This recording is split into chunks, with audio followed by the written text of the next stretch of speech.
I suppose now you have a general idea as to how the Sumerians used just two symbols, that is 1 and 10, to represent various numbers. I just now showed you on the board, and now I will also show you a slide of all the numbers from 1 to 59. Please go through carefully. As to the clay tablets, normally this was the size of the clay tablet that they used, and they generally wrote two horizontal lines like this and two vertical lines to differentiate. As I said earlier, they did not have decimal point, they did not have zero, they just gave gap either to the left or to the right. And if they wrote some number here and gave a little gap and wrote some other number, that would be multiplied by 60. Another gap, and if they went left again, that would be multiplied by 3600. Now, what about fractions? What do? We have a decimal point and then we write the other fractions to the right of the decimal point. Here they didn't have decimal point and they just used, or rather they wrote the numerals again onto the right side to show that they were the decimal points. Now the first one was 1 over 60, the second was 1 over 3600, like that. If they showed, let us say 3 tenths, so this would be 30. But this is in the column of 1 by 60. So 30 divided by 60 would be half. So what we write as 0.5, they would show the same number by writing 30 here and multiplying whatever that was written here with 1 over 60. And if they wanted to have a lesser number, they would write here and that would be divided by 1 over 3600. Now I will show you some slides with some calculations which will make it easier. As I said earlier, I am not exactly an expert in writing clay tablets.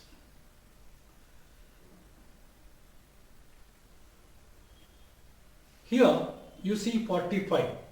5 is represented by 5 ones here and 40 is represented by 4 tenths.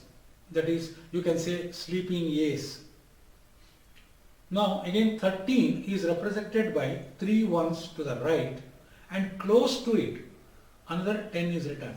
You need to notice one thing here, there is no gap. If the gap is shown, it assumes totally a different value. So these are to be seen as a single cluster of numerals, 45 and 13. Suppose we wanted to add 45 and 13, that would be quite easy. 58 is our answer, and again you will see 8 ones, 3 ones, again 3 ones and 2. As I said earlier, the numerals of 1 were always written in clusters of 3. 3 plus 2, 8, and then tens were written normally in clusters of 3 in a diagonal fashion, not vertically or not horizontally. So 3 tens plus another 2 10, all to be seen as a single cluster, 5 into 10, 50, and then 8. So the answer would be 58.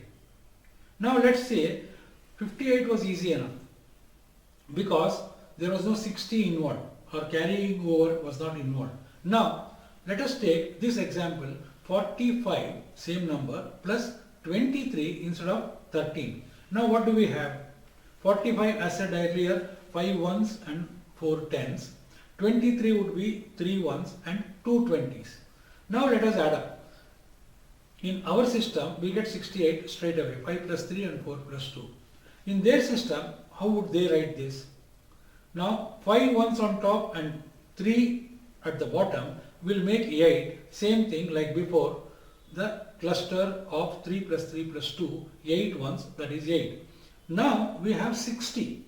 Now we can't write 6 tens here because it has exceeded 59. We need to carry forward. So here you give a gap and then write 1 again. Sometimes a longer leg was also shown to show that it was 60.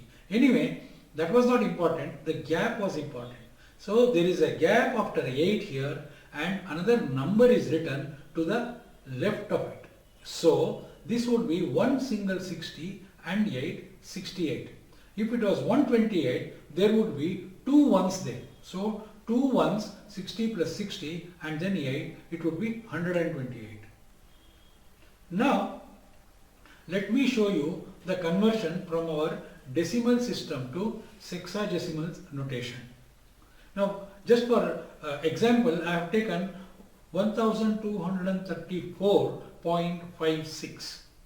This would be in our decimal value system 1 multiplied by 10 to the power of 3, that is 1000, plus 2 multiplied by 100 or 10 square, and again plus 3 multiplied by 10 to the power of 1, and plus 4 into 10 to the power of 0, that is 1 again, and then 0.56 would be shown or can be shown as 5 divided by 10 to the power of 1 and 6 divided by 100 or 10 to the power of 2. Now let us write the same number in their notation or sexagesimal notation. First we will leave the fraction later for later and we will represent 1234 now. 1234 is 1200 plus 34. Now 1200 is important here because we look for the nearest multiple of 60. Now 1200 is 20 times 60. So I know what to write in the 60s column. That is why I choose that. Then 34.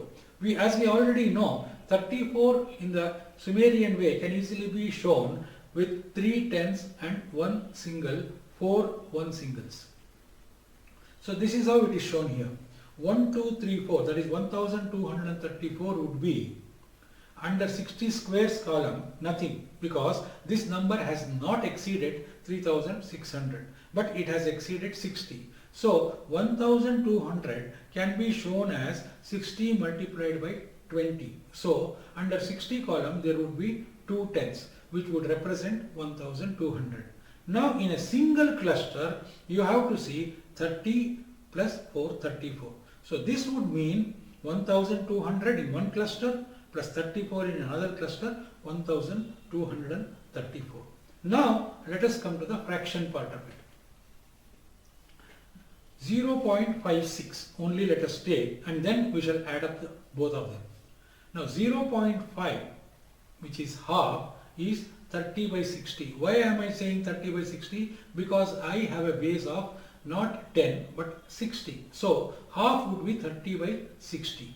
Then 0.06, again I require in terms of 60 or to the base 60. So 0.06 would be 216 divided by 3600. So 0.5 is shown here under 1 by 60 column as 30, that is 30 divided by 60, which is 0.5, and then 216 shown here as 3 ones under 60 column, a gap, and then 3 tens and then 6, 36. So 180 plus 30, 210 plus 6, 216 should be seen as a single cluster under 1 over 60 square column or 1 over 3600 column, which would indicate 0.06. So if you add up all together, 1234.56 would result in the number shown here.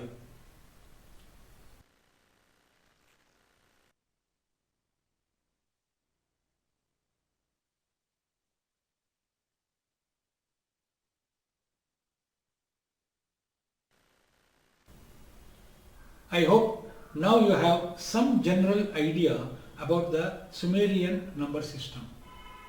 True, they just had 2 numerals or 2 symbols, that is 1 and 10, to represent all the numbers.